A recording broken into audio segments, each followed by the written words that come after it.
ಒಬ್ರಿಗೊಂದು ಮಾನದಂಡ, ಇನ್ನೊಬ್ರಿಗೆ ಇನ್ನೊಂದು ಮಾನದಂಡ.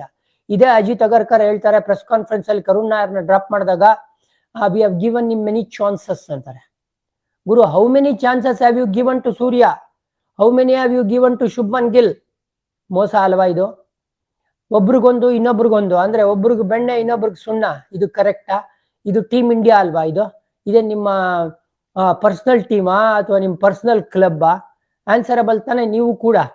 ಓಕೆ, ಅವನು ರೈಟ್ ಹ್ಯಾಂಡರ್ ಇಲ್ಲ, ಸೂರ್ಯನೇ ಬರ್ಬೇಕಾಯ್ತು ಗುರು. ನಂಬರ್ 3 ನೀನ್ ಯಾಕೆ ಕಳಿಸ್ಲಿಲ್ಲ ಸೂರ್ಯನೇ?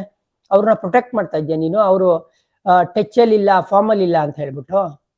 ಈ ಪ್ರಶ್ನೆಗಳೆಲ್ಲ ಅಭಿಮಾನಿಗಳ ತಲೆಯಲ್ಲಿ ಬರುತ್ತೆ, ಅದನ್ನ ನಾನು ಕೇಳ್ತಾ ಇದ್ದೀನಿ. ಇನ್ಫ್ಯಾಕ್ಟ್ ಓವರ್ ಆಲ್ ಏನ್ ನಡೀತಾ ಇದೆ ನೋಡಿ ಟೀಮ್ ಇಂಡಿಯಾಲಿ, ಅದು ಸ್ವಲ್ಪ ಕರೆಕ್ಟ್ ಆಗಿಲ್ಲ. ಗಂಭೀರ್ಗೆ ನಿಜವಾಗ್ಲೂ ಗಂಭೀರವಾದ ಸಮಸ್ಯೆ ಇದೆ ಅಂತ ನನಗನ್ನಿಸ್ತಾ ಇದೆ. ಆಮೇಲೆ ಈಗ ಶುರುವಾಗೋಗಿದೆ ಮಾತುಕತೆ ಅಬೌಟ್ ಗಿಲ್ ಅಂಡ್ ಸೂರ್ಯ. ಅವ್ರು ಡಿಸರ್ವ್ ಮಾಡ್ತಾರ ಪ್ಲೇಸ್ ಅಲ್ಲಿ ಅಟ್ ದ ಕಾಸ್ಟ್ ಆಫ್ ಬೇರೆ ಪ್ಲೇಯರ್ಸ್.